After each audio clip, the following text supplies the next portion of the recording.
Hello મિત્રો, આજના virtual classroom ટ્રેનિંગમાં હું એસજી મલેક આપ સૌનું હાર્દિક સ્વાગત કરું છું. આઈટીઆઈમાં ચાલતા એમ્પ્લોયબિલિટી સ્કિલ વિષય અંતર્ગત ways to become an entrepreneur કઈ રીતે બની શકાય એ વિષય પર આજે આપણે લોકો ચર્ચા કરીશું અને આપ લોકોને હું તાલીમ સહ માર્ગદર્શન આપીશ. તો આજનું પ્રેઝન્ટેશન શરૂ કરીએ. પહેલાં આપણે હેતુ સમજીએ કે આપણા આ વિષય પર ચર્ચા કરવાના હેતુ કયા રહેલા છે. આ પ્રેઝન્ટેશન જ્યારે ખતમ થશે ત્યારે આપ લોકોને કઈ વસ્તુઓ વિશે આપ લોકોને જાણકારી હોવી જોઈએ, કઈ માહિતી આપ લોકોને સમજણ હોવી જોઈએ. તો પહેલું તો એન્ટરપ્રિન્યોર કોને કહેવાય. એન્ટરપ્રિન્યોરની ડેફિનેશન જે છે એ આપ લોકોને ખ્યાલ હોવો જોઈએ. એન્ટરપ્રિન્યોરમાં કઈ ખાસિયતો રહેલી છે, કઈ કેરેક્ટરિસ્ટિક્સ રહેલી છે એ આપ લોકોને ખબર હોવી જોઈએ. કઈ સ્કિલ હોય છે કે જેનાથી ઉદ્યોગ સાહસિક બની શકાય. એન્ટરપ્રિન્યોર એટલે કે ઉદ્યોગ સાહસિક. કઈ સ્કિલ જે છે કે જેનાથી આપણે ઉદ્યોગ સાહસિક બની શકીએ. કઈ પ્રોસેસમાંથી પસાર થવું પડે છે કોઈ પણ ઉદ્યોગ સાહસિકને, અને કઈ રીતે કોઈ ઉદ્યોગ સાહસિક જે છે કઈ રીતે બિઝનેસ શરૂ કરે છે. તો આ બધા મુખ્ય મુદ્દાઓ છે કે જેને આપણે બારીકાઈથી એક કરીને આપણે સમજીશું અને તેના ઉપર એક ચર્ચા કરીશું કે જેનાથી આપણને સમજ આવે કે કોઈ અગર બિઝનેસમેન બનવું હોય તો કયા રસ્તા છે કે બિઝનેસમેન બની શકે. Personal characteristic of successful entrepreneur, કે જે કામયાબ ઉદ્યોગ સાહસિક છે, કામયાબ બિઝનેસમેન છે, એમાં કઈ ખાસિયતો રહેલી હોય છે, એની પર્સનાલિટીમાં કયા પાસા હોય છે એ જાણવા આપણા માટે જરૂરી છે. તો પહેલું છે પરસિસ્ટન્ટ. એટલે કે કોઈ કામને શરૂ કરવું અને એ કામ ઉપર લાગ્યા રહેવું જ્યાં સુધી એ કામને સક્સેસફુલી પાર ના કરી શકાય. તો પરસિસ્ટન્ટ હોવું જરૂરી છે.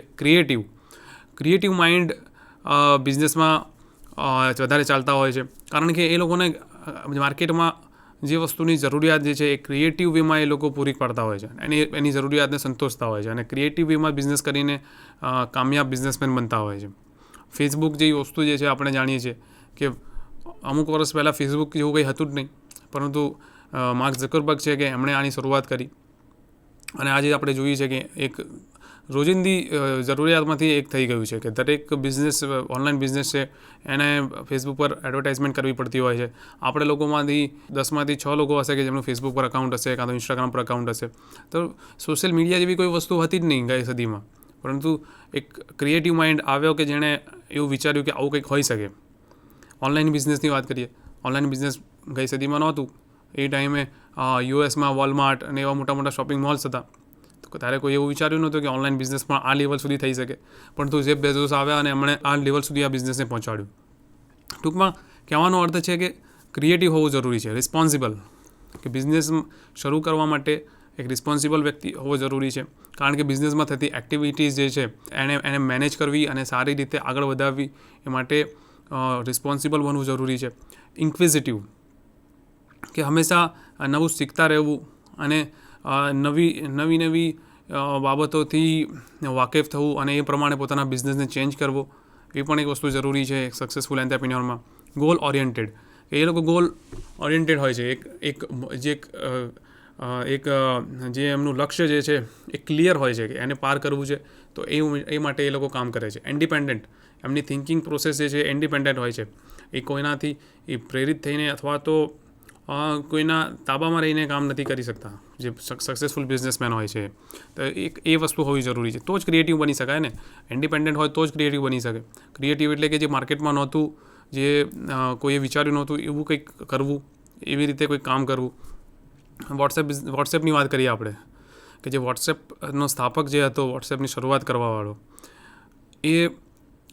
એણે જ્યારે ફેસબુકમાં જોબ માટે એપ્લાય કર્યું ત્યારે એને જોબ નહોતી મળી. ટ્વિટરમાં જ્યારે એણે જોબ માટે એપ્લાય કર્યું અને ટ્વિટરમાં બી એને નકારી દેવામાં આવ્યો. પછી એણે પોતાની કંપનીની શરૂઆત કરી વોટ્સએપ નામની. અને એ વોટ્સએપની ખાસિયત એ છે કે કરોડો લોકો વાપરે છે એને, પરંતુ એ કંપનીના જે મુખ્ય એમ્પ્લોઈઝ છે એ ઘણા આંગળીના વીંઢા પર ગણી શકાય એટલા છે. 7 થી 8 લોકો છે, જે માનવામાં ના આવે એવી વસ્તુ છે. તો ટૂંકમાં કહેવાનો અર્થ છે કે એ ઇનોવેટિવ તરીકાથી કે કોઈ એક વિચાર્યું ના હોય એ રીતે એ લોકો કામ કરતા હોય છે. નેક્સ્ટ, કે સેલ્ફ કોન્ફિડન્ટ, પોતાના ડિસિઝન ઉપર, પોતાના કામ ઉપર એ લોકો વિશ્વાસ રાખતા હોય છે, પોતાના ઉપર વિશ્વાસ રાખતા હોય છે અને કામ કરતા હોય છે. જ્યારે આપણે વાત કરી કે વોટ્સએપના જે સ્થાપક જે છે એમને ફેસબુકમાં જોબ ના મળી, ટ્વિટરમાં જોબ ના મળી, તો કંઈ હતાશ થઈને બેસી ના રહ્યા. એમણે પોતાના સ્કિલ ઉપર, પોતાના નોલેજ ઉપર ભરોસો હતો અને એમણે હતું કે આ વસ્તુ આગળ જઈ શકે છે. તો એના પર એમણે કામ કર્યું. એવું કોઈ હતું નહીં માર્કેટમાં, વોટ્સએપ જેવી કોઈ વસ્તુ જ નહોતી. વોટ્સએપની શરૂઆત મેસેજિંગ તરીકે નહોતી થઈ, પરંતુ ખાલી સ્ટેટસ બતાવવા માટે થઈ હતી. આપણે જોઈએ છે કે કોઈ માણસ જ્યારે હોસ્પિટલમાં જાય અથવા જીમમાં જાય તો ખાલી સ્ટેટસ લોકોને ખબર પડે કે આ માણસ અત્યારે અહીંયા છે, કે કોલ લેવાની સ્થિતિમાં નથી, do not call, only WhatsApp. આ ટાઈપના સ્ટેટસ ખાલી મૂકતા જ્યારે વોટ્સએપની શરૂઆત થઈ હતી. એ પછી એમાં મેસેજિંગનું ફીચર જે છે એડ થયું, અને પછી લોકો ફોટો શેરિંગ, વિડીયો શેરિંગ એ બધા નવા ફીચર એમાં એડ થતા ગયા. ડોક્યુમેન્ટ શેરિંગ પછી આવ્યું, વોટ્સએપ કોલિંગ પછી આવ્યું, વોટ્સએપ પે પછી આવ્યું. એટલે માર્કેટમાં જેવી જરૂરિયાત હતી એ વસ્તુ એમણે ધીમે ધીમે એડ કરી. પરંતુ શરૂઆતમાં તો આવું કંઈ હતું જ નહીં.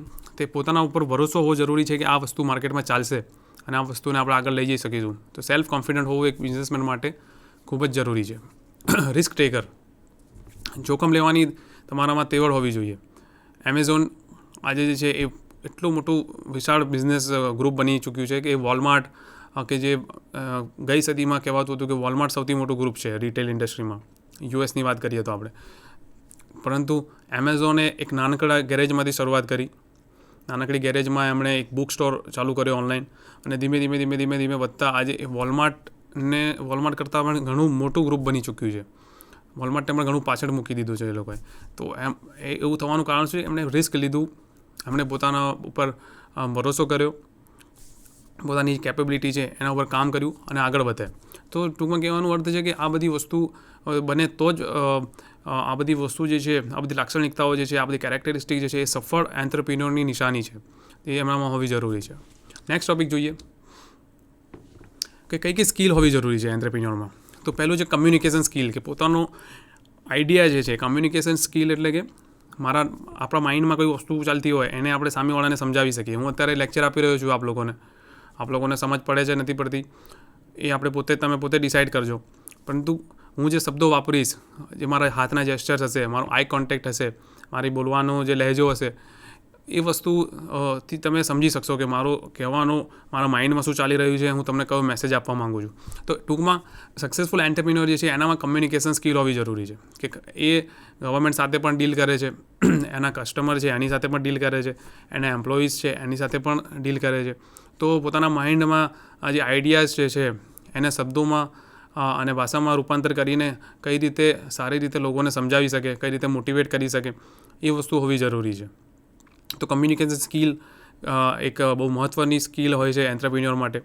હ્યુમન રિલેશન સ્કિલ, કઈ રીતે નેટવર્ક બનાવવું, સારા લોકો તમારી કંપનીમાં જોડાય એ માટે એક હ્યુમન રિલેશન ગ્રુપ HRM બનાવવું પડે છે, હ્યુમન રિસોર્સ મેનેજમેન્ટ કરવું પડે છે.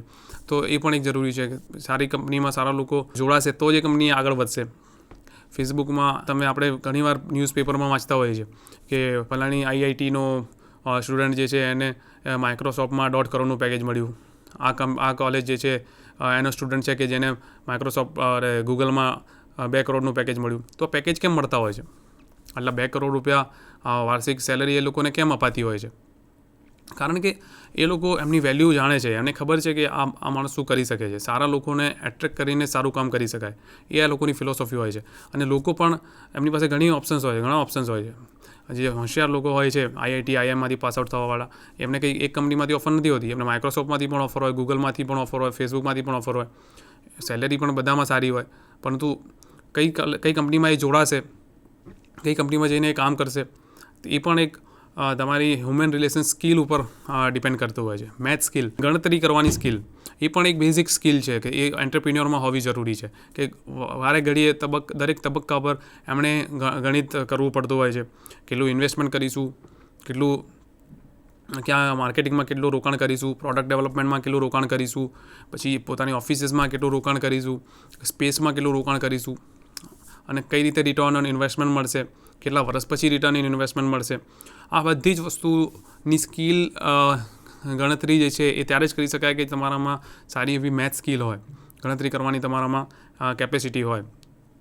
તો ટૂંકમાં એ વસ્તુ સક્સેસફુલ એન્ટરપ્રિન્યોરમાં હોય છે. એટલે જ આપણે જોઈએ છીએ કે મોટી કંપનીઓના સ્થાપક જે છે એ સારી એવી એન્જિનિયરિંગ કોલેજના વિદ્યાર્થીઓ હોય છે, IIT IIM ત્યાંના વિદ્યાર્થીઓ હોય છે. કારણ કે એ લોકોમાં મેથ સ્કિલ, કેલ્ક્યુલેટિવ સ્કિલ જે છે, એમનો IQ લેવલ જે છે એ વધારે હોય છે, અને એના કારણે એ દરેક તબક્કે ડિસિઝન લઈ શકે છે. ડેટા જે માર્કેટમાંથી આવતો હોય એનું નિષ્કર્ષ કાઢીને સારા એવા ડિસિઝન લઈ શકતા હોય છે. Problem solving skill and decision making skill. Business કરવું એટલે રોજ નવા પ્રોબ્લેમને ફેસ કરવો.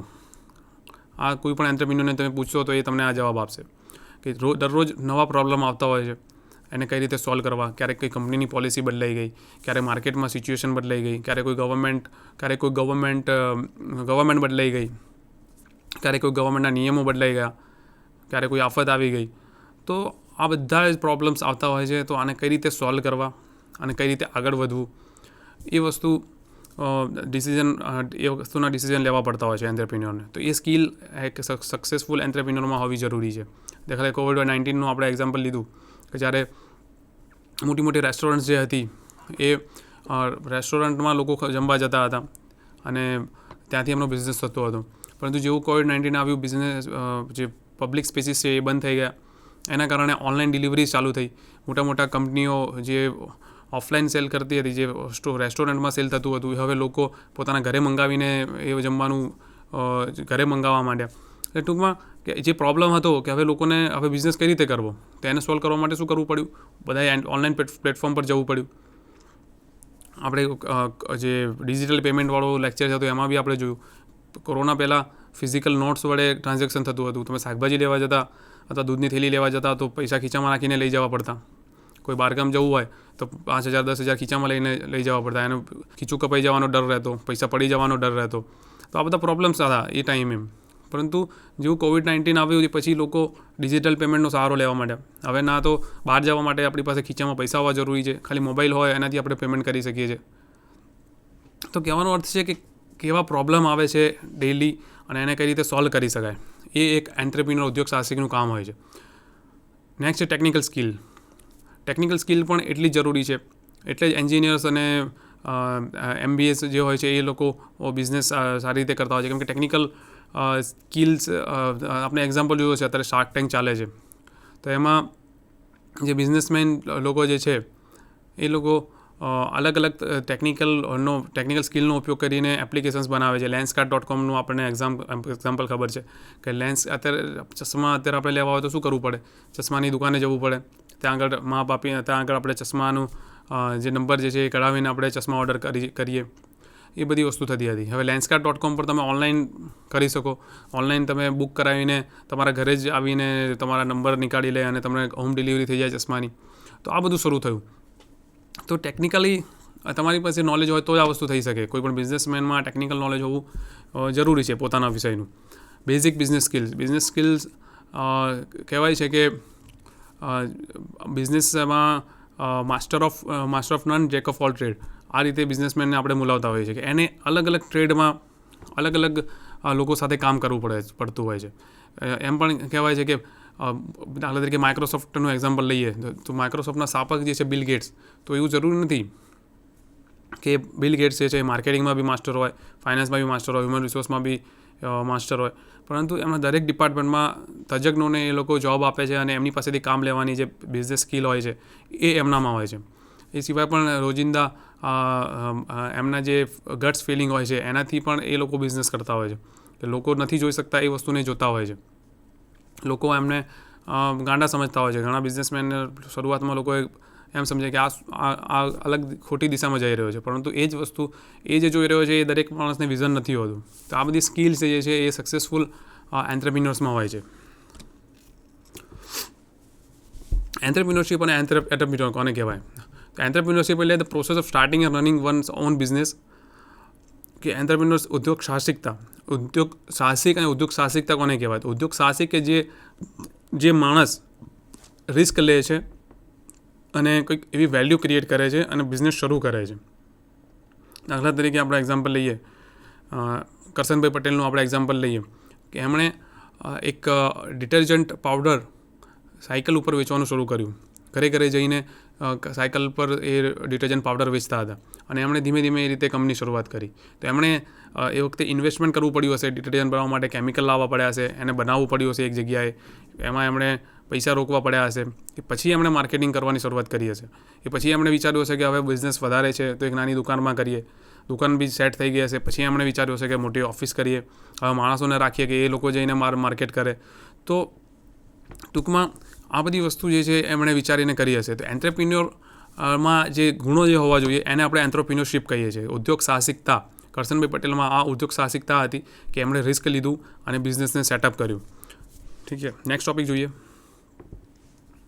કઈ રીતે એન્ટરપ્રિન્યોરશિપની જે પ્રોસેસ છે એ થતી હોય છે. તો પહેલું તો ડિસ્કવરી, કે તમારી પાસે એક બેઝિક આઈડિયા હોવો જોઈએ કે તમે શું કરવા માંગો છો, કયું બિઝનેસ કરવા માંગો છો, એની તમારી પાસે એનું બેઝિક નોલેજ હોવું જરૂરી છે. એને ડિસ્કવરી ઓફ આઈડિયા કહેવાય છે, કે તમે કયા ફિલ્ડમાં આગળ જવા માંગો છો. દાખલા તરીકે ઝેફ બેઝોસે જ્યારે શરૂ કર્યું હશે ત્યારે બિઝનેસ તો બુક સ્ટોર તો એ ટાઈમે પણ હતા. બુક્સ તો બધા જગ્યાએ સ્ટોરમાં વેચાતી હતી, શોપિંગ મોલમાં વેચાતી હતી, ન્યૂઝપેપરના દુકાનોમાં વેચાતી હતી. પણ એમણે એક આઈડિયા ક્રિએટ કર્યો, આઈડિયા સોચ્યો, વિચાર્યું કે આ જે બુક્સ જે છે એ જે દૂર વસતા લોકો જે છે કે જે બુક સ્ટોર સુધી નથી પહોંચી શકતા એમને કોઈક તરીકાથી પહોંચાડી શકાય. એના માટે એમણે નક્કી કર્યું કે ઓનલાઈન પેમેન્ટ કરવામાં, ઓનલાઈન બિઝનેસ શરૂ કરવામાં આવે કે જેથી લોકો પૈસા અને મોકલે અને હું એમને બુક મોકલું. ત્યારે તો ઓનલાઈન પેમેન્ટ બી એટલું બધું હતું નહીં. ત્યારેની જેમની સ્ટોરી આપણે સાંભળીએ તો કેવું હતું કે લોકો પોસ્ટકાર્ડમાં ડોલર મૂકીને આમને પોસ્ટ કરતા અને એમનું એડ્રેસ મોકલતા અને જે બુક એમણે જોતી હોય એનું નામ લખતા અને જેફ બેઝોસ એમને જ્યારે પૈસા મળી જાય ત્યારે પછી એ બુકને એમના એડ્રેસ ઉપર એ પોસ્ટ કરતા અને જે પાર્ટીને સામેવાળા કસ્ટમર જે છે એને એ બુક મળતી. તો ટૂંકમાં એક આઈડિયા એમણે વિચાર્યો કે આવું કંઈક થઈ શકે. કન્સેપ્ટ ડેવલપમેન્ટ બી આનો જ ભાગ છે કે કન્સેપ્ટ એમણે ડેવલપ કર્યો. એવું બી કંઈક બની શકે કે લોકો બુક લેવા માટે છેક દુકાન સુધી ના જાય, પોતાના ઘરે બેઠા ગામડામાં વસ્તી રહેતી વ્યક્તિ હોય તો એ પણ બુક વાંચી શકે, બુક લઈ શકે, ખરીદી શકે, એવું કંઈક એમણે વિચાર્યું અને પછી એને લઈને એ આગળ વધ્યા. નેક્સ્ટ છે રિસોર્સિંગ, ક્યાંથી કઈ વસ્તુ મેળવવી અને ક્યાં ગેપ છે. બિઝનેસમેનનું કામ શું હોય છે કે માર્કેટમાં રહેલી ગેપને પૂરી કરવી. દાખલા તરીકે જેફ બેઝોસનું એક્ઝામ્પલ આપણે લીધું કે એમણે ગેપ ફિલ કરી કે દૂર વસતા લોકો જે છે એમણે કોઈ વસ્તુ ખરીદવી હોય છે તો એમનું પોતાનું જે રોજિંદું કામ છે એ છોડીને માર્કેટમાં આવવું પડે છે અને ત્યાં આગળ આવીને બુક એમણે ખરીદવી પડે છે, પછી પાછા જાય છે, આવવા જવાનો ખર્ચો થાય છે, એમનું સમય બગડે છે. એના કરતાં એવું કંઈક કરવામાં આવે કે એ લોકો ઘરે બેઠા મેળવી શકે વસ્તુ. તો એમણે શું કર્યું, ઘણી બધી બુક્સ એ જે બુકવાળા જે હતા એમની સાથે ટાઈઅપ કર્યા. જેવો ઓર્ડર મળે તો બુક લઈ આવતા, એને પેક કરતા અને એને આગળ મોકલતા. તો આ એક રિસોર્સિંગ એમણે કર્યું કે ક્યાંથી જે રિસોર્સિસ છે બિઝનેસના એ ક્યાંથી મળશે, ક્યાંથી આવશે, તો એ કર્યું. એકચ્યુઅલાઇઝેશન, કે એકચ્યુઅલાઇઝેશન બિઝનેસ જે છે એ એકચ્યુઅલ કઈ રીતે આગળ વધશે અને હાર્વેસ્ટિંગ કઈ રીતે થશે, કઈ રીતે પ્રોફિટ એમાંથી બનાવવામાં આવશે, તો એ બધી વસ્તુ એમણે વિચારી અને આગળ વધ્યા. તો આ બધી એ પ્રોસેસ જે છે એને કઈ રીતે કરીશું તો આગળ સુધી જઈ શકાય, કઈ રીતે સ્કેલ થશે બિઝનેસ. ઓનલાઈન બુક્સથી ચાલુ કર્યું એમણે, પછી નવી પ્રોડક્ટ્સ એડ કરી અને આજે આપણે જોઈએ છે કે અઢળક વસ્તુઓ છે જે તમે નામ આપો એ વસ્તુ તમે એમેઝોન પર સર્ચ કરીને તમે ઘરે બેઠા મેળવી શકો છો. નાનીથી લઈને મોટી વસ્તુઓ સુધી, લેપટોપથી લઈને નાની સોય સુધીની વસ્તુઓ તમને એમેઝોન પર મળે છે. તો કઈ રીતે એને સ્કેલ કરવું એ પણ એ બિઝનેસ એન્ટરપ્રિન્યોર પ્રોસેસનો જ એક ભાગ છે. નેક્સ્ટ આપણે જોઈએ કે જે આપણે મુદ્દા ચર્ચા ડિસ્કવરી, એને આપણે આગળ એની ચર્ચા કરીએ કે કઈ રીતે આ બધી વસ્તુ આપણને ક્યાંથી આઈડિયાઝ મળી શકે. કે તમારે ઓપોર્ચ્યુનિટી શોધવી હોય, તક આપણે શોધવી હોય બિઝનેસ કરવાની, તો ક્યાંથી મળી શકે. તો પહેલું છે કે હોબીઝ ઓર સ્કિલ્સ.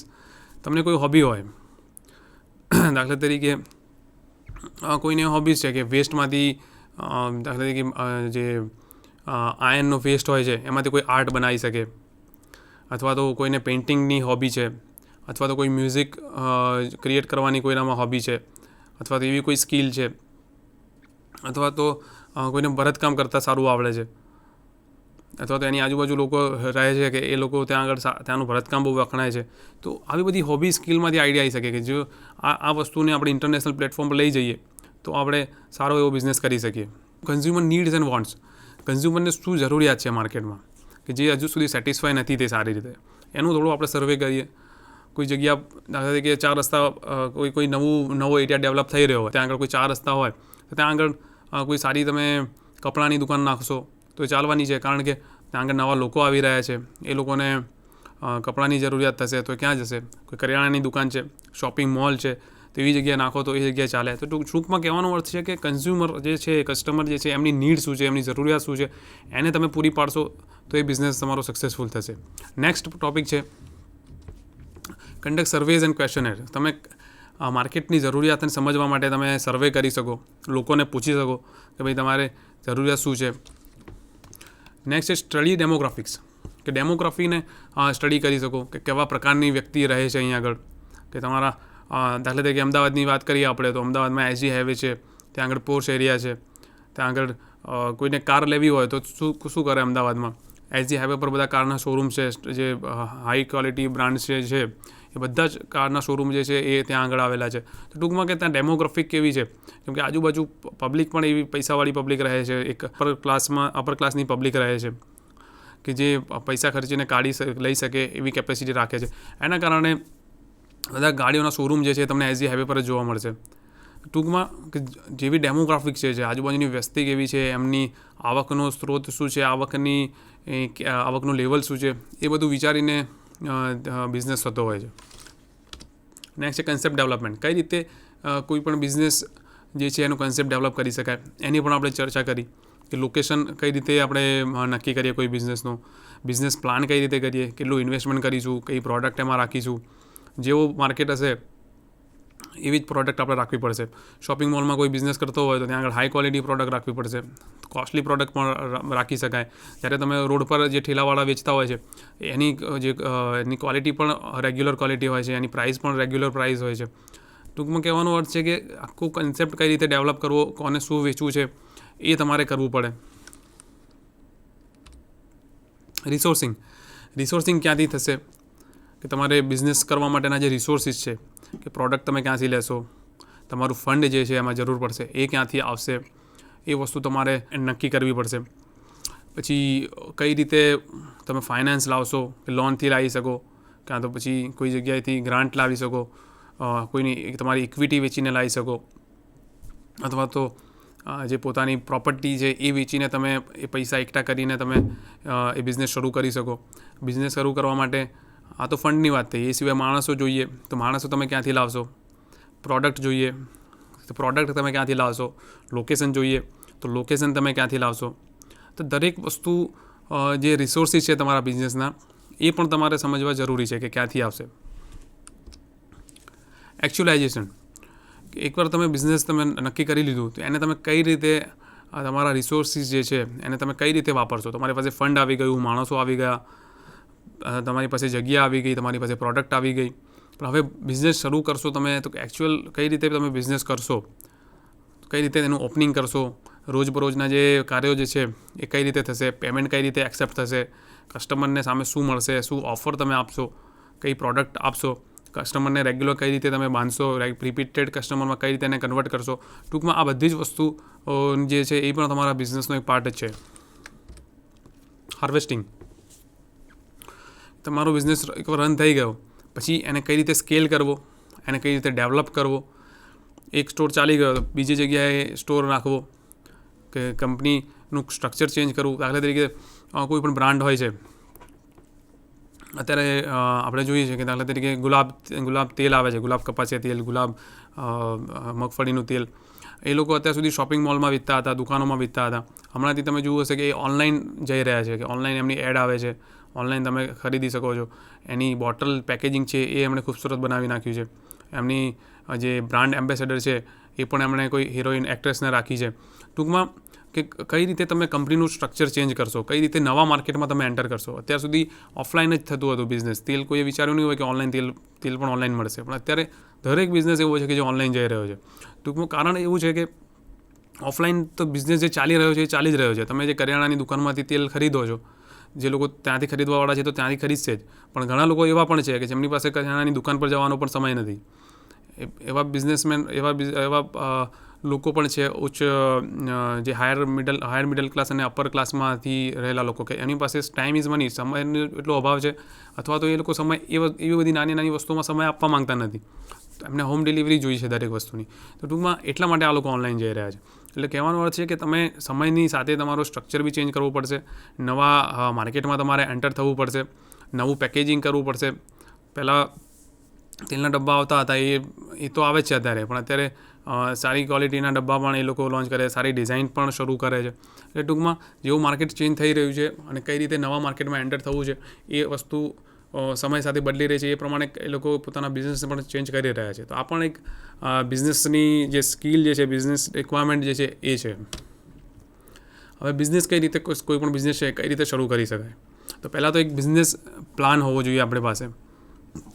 અને બિઝનેસ પ્લાન જે છે એ એવો બિઝનેસ પ્લાન હોવો જોઈએ કે જેમાં A to Z વસ્તુ તમે કઈ રીતે, ક્યાંથી માણસો આવશે, ક્યાંથી પૈસા આવશે, કઈ પ્રોડક્ટ આવશે, કયા માર્કેટમાં તમે સેલ કરશો, કયા ભાવમાં લાવશો, કયા ભાવમાં વેચશો, કેટલા વર્ષે તમારું ઇન્વેસ્ટમેન્ટ જે છે એ તમારું પાછું આવી જશે, આગળ એનો સ્કોપ શું છે, આગળ કઈ રીતે વધી શકાય, દરેક વસ્તુ તમારા બિઝનેસ પ્લાનમાં હશે.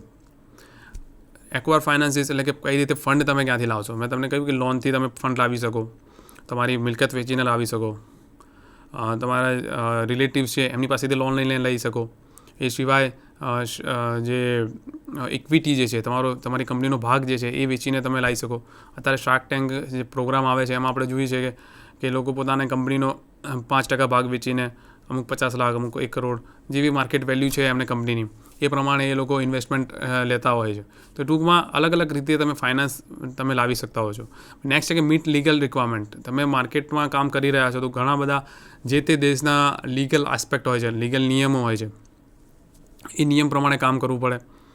જે મિનિમમ વેજીસ એક્ટ હોય છે કે મિનિમમ કેટલી ઉંમરના વ્યક્તિને તમે કામ પર રાખી શકો. અમુક રિસ્ટ્રિક્ટેડ બિઝનેસીસ હોય છે, કેમિકલ્સ હોય છે, કેમિકલ ઇન્ડસ્ટ્રી હોય છે કે એમાં દરેક માણસ ના જઈ શકે બિઝનેસ કરવા માટે. તો ટૂંકમાં ઘણી બધી વસ્તુઓ એવી બિઝનેસ સાથે સંકળાયેલી હોય છે કે જે લીગલી તમારે વિચારીને આગળ વધવું પડતું હોય છે. તો આ વસ્તુનું ધ્યાન રાખવામાં આવતું હોય છે. તો જે આપણે ચર્ચા કરી કે business plan is a detail proposal that describes your business. એક ડિટેલ પ્રપોઝલ હશે કે એમાં A to Z દરેક વસ્તુ એમાં રહેલી હશે અને કઈ રીતે બિઝનેસ આગળ વધશે, ક્યાંથી શરૂઆત થશે અને ક્યાં પહોંચશે એની દરેક વિગત એમાં હોય છે. નેક્સ્ટ છે પ્રોટેક્ટિંગ યોર બિઝનેસ. કે બિઝનેસ તમે શરૂ કરી દીધો, હવે એક બ્રાન્ડ જ્યારે ક્રિએટ થાય છે તો એને કઈ રીતે પ્રોટેક્ટ કરી શકાય. પ્રોટેક્ટ એટલે કે માર્કેટમાં એવું પણ થતું હોય છે કે જે બ્રાન્ડ ચાલી ગઈ એની કોપી કરવાવાળા લોકો કોપી કરતા હોય છે. એક બ્રાન્ડ બનાવવા માટે વર્ષો વીતી જતા હોય છે, પણ કોપી કરવાવાળા એને કોપી કરીને તરત પૈસા કમાવાની વૃત્તિ ધરાવતા હોય છે. તો આ વસ્તુથી કઈ રીતે બચી શકાય આપણે, એ માટે આપણે જોઈએ કે ટ્રેડમાર્ક તમે કરી શકો. એન્ડ ટ્રેડમાર્ક એટલે કે કોઈ એનું બિઝનેસ જે છે એનું નામ છે, એનો લોગો છે, એને તમે રજિસ્ટર કરાવી શકો કે જે તે કેટેગરીમાં કોઈ અન્ય વ્યક્તિ તમારા નામથી બિઝનેસ ના કરી શકે. દાખલા તરીકે કોઈ કોસ્મેટિક છે, નાયકા કરીને કંપની છે, કોસ્મેટિકની આઇટમો વેચે છે, તો એ કોસ્મેટિકની કેટેગરીમાં નાયકાનો લોગો અને નાયકાનું નામ રજિસ્ટર કરાવી દે, પછી આખા ઇન્ડિયામાં કોઈ પણ નાયકાના નામથી કોસ્મેટિક આઇટમો ન વેચી શકે. અને જો વેચે તો એના ઉપર લીગલ કેસ કરીને એની પર એક્શન લઈ શકાય. તો આ બધા રૂલ્સ એન્ડ રેગ્યુલેશન્સ હોય છે, ગવર્મેન્ટ પોલિસીઝ હોય છે, લીગલ આસ્પેક્ટ હોય છે, લીગલ ફ્રેમવર્ક હોય છે કે જે તમારા બિઝનેસને પ્રોટેક્ટ કરે છે બહારના અન્ય લોકોને તમારું નામ વાપરવા માટે. પેટન્ટ્સ એટલે કે કોઈ ફાર્મસી ઇન્ડસ્ટ્રી અને એન્જિનિયરિંગ ઇન્ડસ્ટ્રીમાં આ પેટન્ટનો ઉપયોગ વધારે થતો હોય છે કે કોઈ એવી દવા શોધી અને એને રજિસ્ટર કરાવી દે એની પેટન્ટ, તો અમુક વર્ષ સુધી, 20 વર્ષ સુધી કોઈ પણ અન્ય કંપની એ દવા પોતાના નામે માર્કેટમાં ના લાવી શકે. જે કંપનીએ શોધ કરી હોય એ કંપની જ એ વસ્તુનું એ પ્રોડક્ટ અથવા એ કેમિકલ અથવા એ દવાનું પ્રોડક્શન કરી શકે. એવું એક લીગલ ફ્રેમવર્કમાં પ્રાવધાન હોય છે. આની પાછળ ઘણા બધા આસ્પેક્ટ હોય છે, કારણ કે કોઈ દવા લો કે કોઈ પણ એન્જિનિયરિંગ પ્રોડક્ટ લો, કોઈ ડિઝાઇન લો, એને ડેવલપ કરતાં વર્ષો વીતી જતા હોય છે. એની પાસે રિસર્ચ કરવા માટે, એમની પાસે ડેવલપમેન્ટ કરવા માટે કરોડો રૂપિયાનો ખર્ચ થતો હોય છે. ત્યારે જઈને દાખલા તરીકે કેન્સરની જ વાત કરીએ, કેન્સરની દવા કોઈ શોધે કંપની, તો એને શોધવા માટે ઘણા બધા વર્ષોની મહેનત એમાં લાગેલી હોય છે. ઘણા બધા સાયન્ટિસ્ટને સેલેરીઝ આપવી પડે છે, એના જે ઘણા બધા રિસર્ચ કરવા પડે છે અને ખૂબ જ કોસ્ટ એની સાથે સંકળાયેલી હોય છે. તો આ કોસ્ટને પાછી લેવા માટે માર્કેટમાંથી ગવર્મેન્ટ અને જે પોલિસીસ છે, લીગલ પોલિસીસ, એ એન્ટરપ્રિન્યોર બિઝનેસ કોઈ કંપની છે એને સપોર્ટ કરે છે કે અમુક વર્ષ સુધી એ દવા પોતે જ પ્રોડક્શન કરી શકે અને પોતાની નક્કી કરેલા ભાવે જ માર્કેટમાં લાવી શકે, જેથી એણે જે પાછળ એને ડેવલપ કરવામાં જે ખર્ચો કર્યો છે એ ખર્ચો એમાંથી નીકાળી શકાય અને એને એટલા વર્ષમાં એનો ઇન્વેસ્ટમેન્ટ નીકાળી લે અને એ કમાઈ શકે એના માટે એક આ જોગવાઈ રાખેલી હોય છે.